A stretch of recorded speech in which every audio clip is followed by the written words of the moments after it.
What's up, everybody? Welcome to the Hustling Sideways podcast. I'm Alan Halas. I'm a music writer. I'm Jim Love, and I'm a keynote and motivational speaker. And I just squeaked a little bit. Did you hear that? He's a motivational squeaker. As well.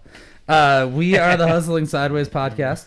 And whenever we don't have guests on our show like we have every other week, we're also talking about the things that we go through with our own passion projects, our own side hustles. We go through some shit, man. We go through it. And we are talking about going through it today. Yeah, today we are. Today, we are doing an episode on our most challenging gigs that we have had. Jim as a speaker, me with throwing shows. Yes. And, man, we've got some. We got some stories. Yes. Do you want to kick this one off? I'll kick it off. This is your topic. Text what is down the most a few days challenging ago. Gig? I'm going to give two examples here because they're both different. But we both love what we do, but every now and then we get something and we're like, that was hard. So the first one is...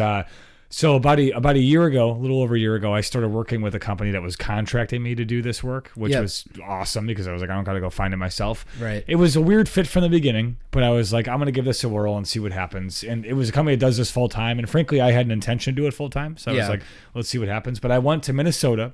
And it was the first time I'd ever taken a plane to fly and do this. I was like so pumped. Oh, I do remember this gig that you were very excited about it. I was pumped. Actually, I did two of them in Minnesota. This is one of them. And the other one you may have heard about. But this one, I get there.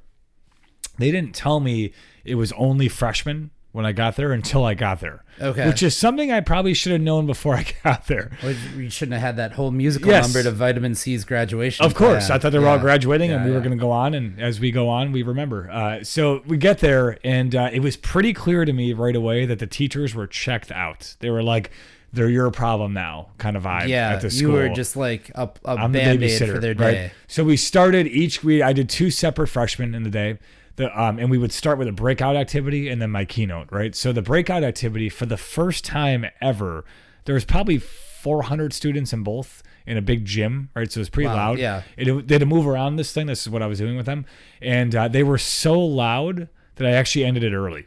Really? I've never done that. I can usually tame a group, and this group was... Like they were just talking amongst themselves the whole time, out. not paying attention, and I have a microphone, I'm shouting, I'm like... All right, guys. And I literally, like, they didn't realize I ended it early, but I just skipped the last part. And I was like, okay, that's it. Like, we're done. So I'm like, this is going to be bad. Like, they were so misbehaved. And the teachers just, again, were like, they're your issue now. So we get to the gym, we were in the gym. We get to the auditorium to do my keynote. And of course, coming off of that, I'm like, can't wait to talk to this group. Right. And my keynote is, 45 minutes or an hour or whatever. And we get into it. And about 10 minutes in, half the crowd is totally out. They're out. They're just talking. Totally out, talking to the point where I'm like, hey, guys, like I'm not a disciplinary kid ever. Yeah. And I'm like, hey, it'd be great if you could, just like use that energy for later. I'm trying to do whatever I can. And even the teachers were like, yeah, we told you. Like, oh my gosh. So I get through this keynote and I put in so much more effort than I ever should have. And I finish.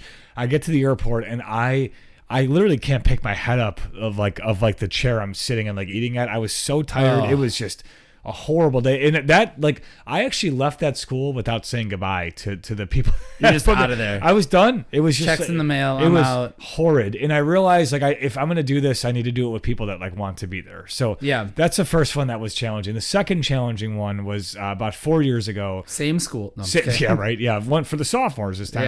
I was at a school in Illinois that I've been to many times. And I got there. The morning went really well. And I was, in the afternoon, I was doing kind of an unofficial, like, checking on it was like a 1-day retreat. So I was just going to go to different rooms and just hang out or whatever.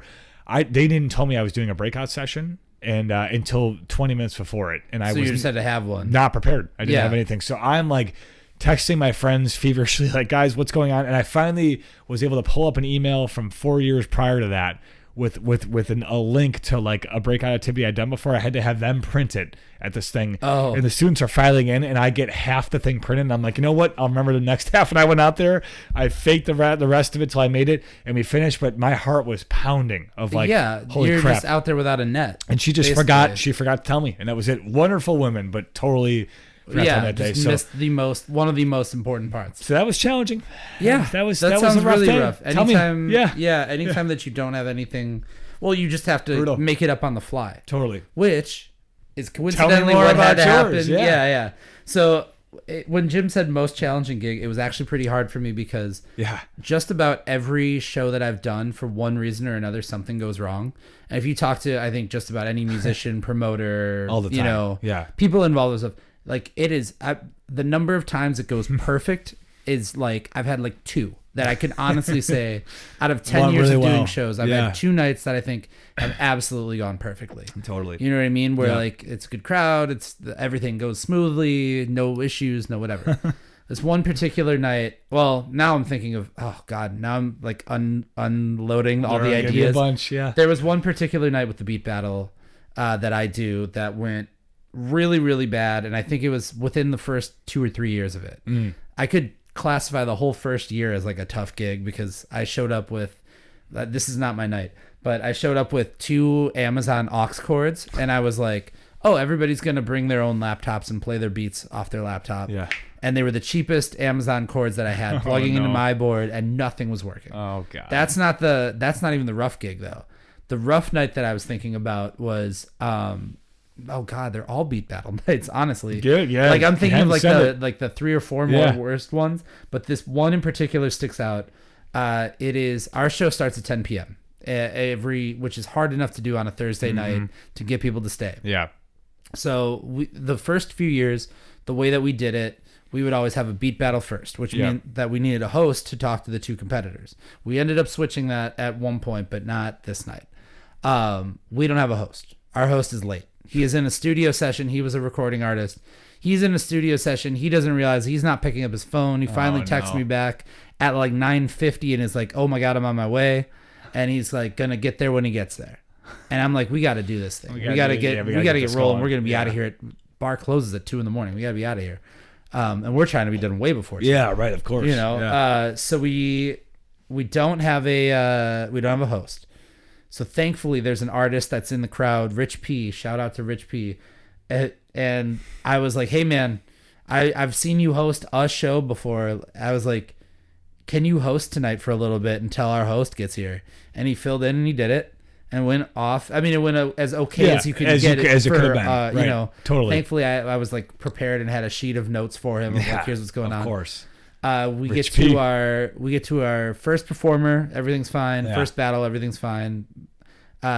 It's time for the second performer, and the second performer's not here. Oh gosh. Second performer is not in the room. How many people are just not here for this? It happens. It happened a lot, crazy, actually, dude. Especially in the early years. Yeah. The second performer is not there, and they're not going to make it. I called them, and they're like, "Yo, I didn't know it was tonight." Okay, whatever. Okay, yeah, sure. I could go on for we could do a whole separate podcast of shows that that didn't go well because people were just not prepared. So I don't have a second artist. Oh my God. I don't have a final act of the night. I'm like getting anxiety from the story. We had already done 2 beat battles. What we needed though was a second performer because that's when we tallied up the votes. Yep. So like we needed something, right? It happened. Yeah. Again, very thankfully, there's an artist that is in the crowd. Somebody else that I knew. Shout out to Rock Solid, Raquel Alleman, who's part of Your Move Milwaukee now. But she was in the crowd, and I knew that she rapped because I had made beats for her years and years and years ago. I knew that she still rapped, and I was like, "Rox, what do you have on your phone? As like, do you have beats on your phone? Do you have songs on your phone of your own songs?" And she's like, "Yeah." And I was like, "Do you want to rap tonight?"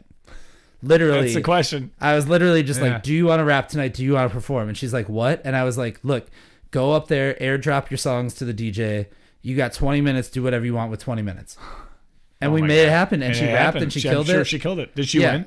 Well, it wasn't. She wasn't in the tournament part of it. Okay, but that would be the wildest. Yeah. I mean, I also have had nights where other producers didn't show up and they didn't bring their beats. And there was one year in a row specifically. Shout out to Yoshi from Charlotte Studios. All the shout outs. Where I knew his studio was in the 3rd ward, or was close enough that I gave him a flash drive and said, "Go run to your studio, download 4 beats, get back here. Yeah, you're in the battle as an exhibition, and the other guy's gonna win as a forfeit, but you're gonna I need a battle. That's you gotta perform." And he did crazy. That twice for us in the same year.